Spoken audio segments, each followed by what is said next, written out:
اعوذ باللہ من الشیطان الرجیم، بسم اللہ الرحمن الرحیم۔ سورہ نساء قرآن کی 4 سورہ ہے، آیت نمبر 6۔ یتیموں کے بارے میں ذکر ہو رہا ہے۔ وَابْتَلُوا الْيَتَامَىٰ حَتَّىٰ إِذَا بَلَغُوا النِّكَاحَ، اور یتیموں کی جانچ پرکھ کرتے رہو یہاں تک کہ وہ نکاح کی عمر کو پہنچ جائے۔ فَإِنْ آنَسْتُمْ مِنْهُمْ رُشْدًا، پھر اگر تم ان کے اندر سوجھ بوجھ پاؤ، تم محسوس کرو کہ اب باشعور ہو گئے، سمجھدار ہو گئے، فَادْفَعُوا إِلَيْهِمْ أَمْوَالَهُمْ، تو ان کے اموال ان کے حوالے کر دو۔ یعنی جو ان کے گارجین ہیں یتیموں کے، اللہ تعالیٰ کہہ رہا ہے کہ اگر ان کے اندر سوجھ بوجھ آ جائے اور ان کو دیکھتے رہو اور نکاح کی عمر کو پہنچ جائے۔ نکاح کی عمر جو ہے قریب 15 سال ہے۔ 15 سال کے بعد لڑکا اور لڑکی دونوں بالغ ہو جاتے ہیں۔ ایک حدیث میں اللہ کے رسول صلی اللہ علیہ وسلم نے فرمایا کہ 3 کام میں دیری مت کرو۔ جب نماز کا وقت ہو جائے تو نماز ادا کرو، جب میت ہو جائے تو اس کو جلدی سے جلدی دفن کرو۔ یہ نہیں کہ سعودی سے آ رہے ہیں اور پاکستان سے آ رہے ہیں، یہاں سے آ رہے ہیں، کوئی انتظار نہیں کرنا۔ جو قریب کے لوگ ہیں 1-2 گھنٹے میں آ سکتے ہیں، اس کو دفن کرو۔ اور جب لڑکی بالغ ہو جائے تو اس کا نکاح کرو۔ ان 3 کاموں میں کبھی دیری نہیں کرنا۔ اللہ نے حکم دیا ہے، یہ حکم واجب ہے مسلمان کے اوپر، نہیں تو گناہ گار ہوگا مسلمان۔ وَلَا تَأْكُلُوهَا إِسْرَافًا وَبِدَارًا أَن يَكْبَرُوا، اور تم اسے ہڑپ نہ کر جاؤ اسراف اور جلدی بازی کر کے، اس ڈر سے کہ وہ بڑے ہو جائیں گے۔ ایسا نہ ہو کہ تم یتیموں کا مال ضرورت سے زیادہ اور جلد بازی میں خرچ کرنے لگو، اس خیال سے کہ بچے جوان ہو جائیں گے تو مال ان کے حوالے کرنا ہے، لہذا اس سے پہلے ہم اس میں جتنا ہڑپ کر سکیں کر جائیں۔ یعنی اللہ تعالیٰ جو ہے گارجین جو ہے یتیموں کے ولی ہیں، ان کے بار بار ان کو یاد دلا رہا ہے کہ ان کے مال کی حفاظت کرو، ان کے مال کو ہڑپو نہیں۔ وَمَنْ كَانَ غَنِيًّا فَلْيَسْتَعْفِفْ، اور جو غنی ہو اس کو چاہیے کہ وہ پرہیز کرے۔ یتیم کا ولی اگر خود غنی ہے، اللہ نے اس کو دے رکھا ہے، اس کے پاس کشائش ہے، اسے یتیم کے مال میں سے کچھ بھی لینے کا حق نہیں ہے، پھر اسے یتیم کے مال سے بچتے رہنا چاہیے۔ وَمَنْ كَانَ فَقِيرًا فَلْيَأْكُلْ بِالْمَعْرُوفِ، اور جو کوئی محتاج ہو تو اسے کھائے دستور کے مطابق۔ اگر کوئی خود تنگ دست ہے، یعنی اس کا ولی جس کی نگرانی کر رہا ہے، جس کی رکھوالی کر رہا ہے جس یتیم کی، اور خود وہ غریب ہے، اس کے بارے میں آ رہا ہے کہ اگر خود تنگ دست ہے، محتاج ہے، یتیم کی نگہداشت بھی کر رہا ہے، اس کا کچھ وقت بھی اس پر صرف ہو رہا ہے، تو معروف طریقے سے اگر وہ یتیم کے مال میں سے کچھ کھا بھی لیتے کچھ حرج نہیں ہے۔ اسلام کی تعلیم بڑی فطری ہے، اس میں غیر فطری بندشیں نہیں ہیں جن پر عمل کرنا ناممکن۔ ابھی کسی یتیم کی رکھوالی کر رہا ہے، اس کی دیکھ بھال کر رہا ہے، پورا اپنا وقت لگا رہا ہے، تو وہ بھی اپنے اس میں سے اپنا خرچہ کے لیے پیسہ لے سکتا ہے۔ یہ اجازت اللہ نے دے رکھی ہے۔ اذا دفعتم الیہم اموالہم فاشہدوا علیہم، اور پھر جب تم ان کے مال ان کے حوالے کر دو تو اس پر گواہ ٹھہرا لو۔ ان کے مال متاع گواہوں کی موجودگی میں ان کے حوالے کیا جائے۔ ان کی یہ چیزیں آج تک میرے تحویل میں تھی، یعنی میرے قبضے میں تھی، اب میں ان کو حوالے کر دیں، ان کو حوالے کر دیں۔ یعنی جب یتیم کا مال ان کو واپس کر دیا جائے تو 2 گواہ موجود ہوں اور اس کا لکھا پڑی ہو جائے کہ ان کا اتنا مال ان کے باپ میں چھوڑ کر گئے کہ ہم ان کو واپس کر رہے ہیں۔ کہیں ایسا نہ ہو کہ یتیم بڑا ہو تو الزام لگا دیں، تو اس لیے اللہ نے کہا کہ شیطان کے فتنے سے بچنا چاہیے، اور گواہ کی موجودگی میں اس کا مال اس کو واپس کر دو۔ وَكَفَىٰ بِاللَّهِ حَسِيبًا، اور اللہ کافی ہے حساب لینے کے لیے۔ یعنی اگر کوئی اس میں گڑبڑی کرتا ہے تو اللہ تعالیٰ ان لوگوں سے حساب لے لے گا، یعنی آخرت کے دن۔ یہ دنیا کا معاملہ اس لیے لکھت پڑھت اور شہادت ہے، باقی اصل حساب تو تمہیں اللہ کے ہاں جا کر دینا۔ کل ملا جلا کے اللہ کا ڈر اس انسان کے دل میں ہونا چاہیے، تبھی وہ صحیح عمل کر سکتا ہے۔ لِلرِّجَالِ نَصِيبٌ مِّمَّا تَرَكَ الْوَالِدَانِ وَالْأَقْرَبُونَ، اور مردوں کے لیے بھی حصہ ہے۔ اب دیکھیے دوسرا ٹاپک شروع ہو رہا ہے، حصے داری، یعنی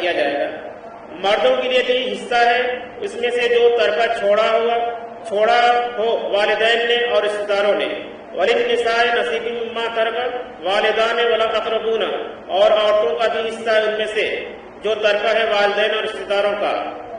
یعنی ایک باپ کی اگر بیٹا ہے اور بیٹی بھی ہے، دونوں طرح کی اولاد ہیں، تو بیٹی کا بھی حصہ ہے اور بیٹے کا بھی حصہ ہے۔